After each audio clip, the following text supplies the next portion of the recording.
कोल्हापुरातील हॉटेल व्यवसायाची 1918 पासून असलेली परंपरा आनंदी गोपाळ स्नॅक्स सेंटर, कोल्हापुरी चटकदार मिसळ आणि कोल्हापुरी वडा मिळण्याचे एकमेव ठिकाण आनंदी गोपाळ स्नॅक्स सेंटर। तिखट आहे पण झटका नाही, चटकदार आहे पण जळजळणारी नाही, मधुर आहे पण गोड नाही, खाल्ल्याशिवाय चव कळणार नाही। एक वेळ आपण चव घेऊन पहा। मिळण्याचे ठिकाण श्रीनाथ मच्छी ढाबा, वीर धरणावरील सर्वात जुना ढाबा, तोंडल, तालुका खंडाळा, जिल्हा सातारा। वीर धरणावर। मोबाईल नंबर 9968855771 आणि 9767164161।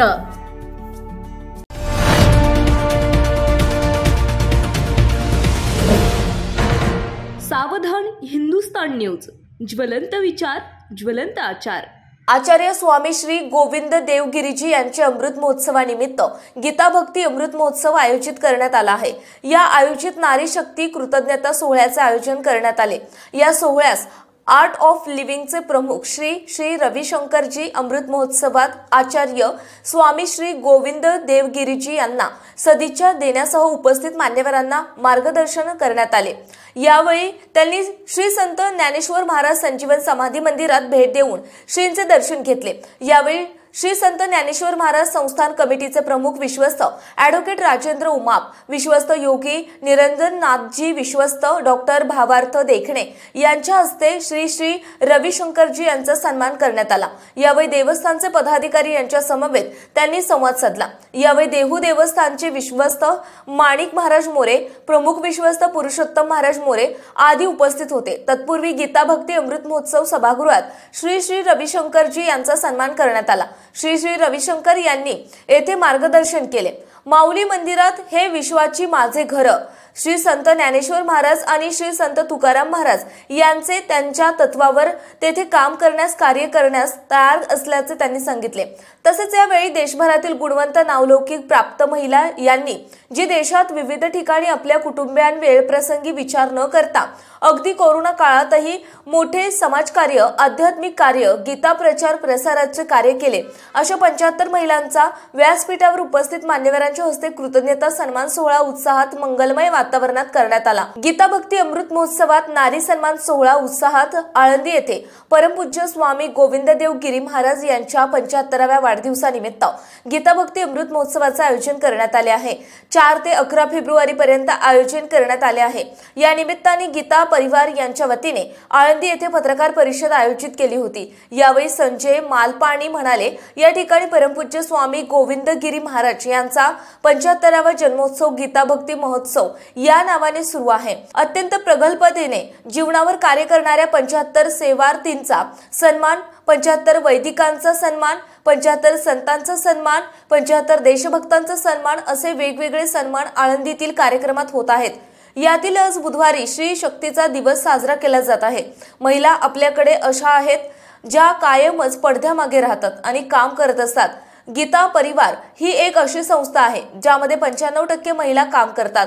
कोरोनाच्या वर्षामध्ये आशु गोयल यांच्या मार्गदर्शनाखाली स्वामीजींच्या आशीर्वादाने, प्रेरणेने कार्य केले। घर बसल्या भागवत गीता शिक्षणाचे आयोजन केले।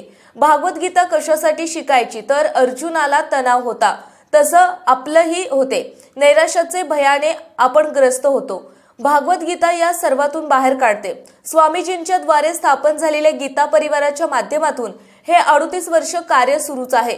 ऑनलाईन कार्यक्रम सुरू झाल्यानंतर त्यात वाढ झाली। 186 देशांमधले 8 लाख लोक भागवत गीता शिकत आहेत। यामध्ये 13 वेगवेगळ्या भाषांमध्ये शिकवले जात आहे। पहाटे 5 वाजता बॅच सुरू होते आणि रात्री 2 वाजता अमेरिकेतील लोकांसाठी बॅच होते। या दरम्यान 2200 झूम क्लासेस रोज होतात।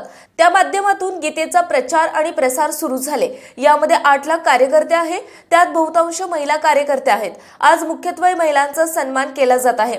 हा जो कार्यक्रम चाललेला आहे, या कार्यक्रमाच्या माध्यमातून धर्म प्रतिष्ठापना व्हावी, धर्माचा जो अर्थ आहे तो कर्तव्य आहे, या दृष्टिकोनातून आहे। संत ज्ञानेश्वर महाराजांनी ज्या भगवद्गीतेचे प्रचरण करून रूपांतर केले आणि ज्ञानेश्वरी लिहिली, आनंदी या गीतेचा प्रचार प्रसार संत ज्ञानेश्वर माऊलींच्या कृपेने सुरू आहे।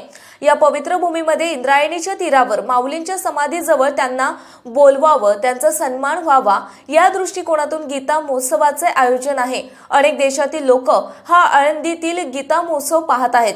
येथील जी कीर्तन परंपरा आहे पहिल्यांदा पाहायला भेटली। आपल्या येथे कीर्तनाची श्रेष्ठ परंपरा आहे, ही परंपरा समजली पाहिजे।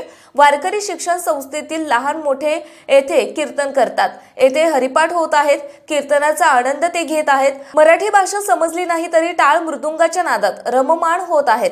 अनेक जण मला म्हणाले, त्या नादाने आमच्या मनाला स्पर्श केला। गीता परिवाराचे आशू गोयल म्हणाले, या महोत्सवात पडद्यामागून ज्या व्यक्ती कार्य करत आहे त्यांचा सन्मान येथे करणार आहोत। देशात महत्त्वपूर्ण काम करणाऱ्या व्यक्तींचा सन्मान येथे होत आहे। आज मातृशक्तीच्या दिवशी त्या मातेचा सन्मान येथे झाला।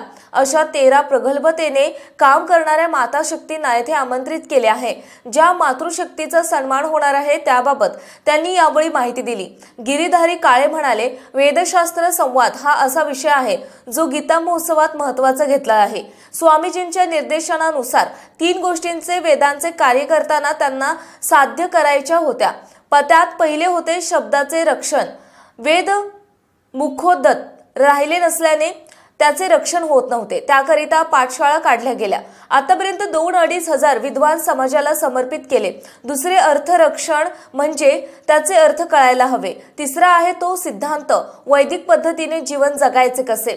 या 3 उद्देशावर त्यांचे कार्य होते। आता वेद रक्षण झाल्यानंतर त्याचा अर्थ समजून घेणे, त्याच्याबद्दल चर्चा करणे, तसेच त्यांनी वेदमंत्र ग्रहण याची उच्चार पद्धती, त्याचे महत्त्व याविषयी यावेळी काळे यांनी माहिती दिली। सावधान हिंदुस्तान न्यूज करिता प्रतिनिधी अर्जुन मेदनकर, आळंदी। आपल्या भागातील महत्त्वाच्या बातम्या पाहण्यासाठी आजच आमच्या सावधान हिंदुस्तान न्यूज चॅनलला सबस्क्राईब करा आणि बेल आयकॉन प्रेस करा।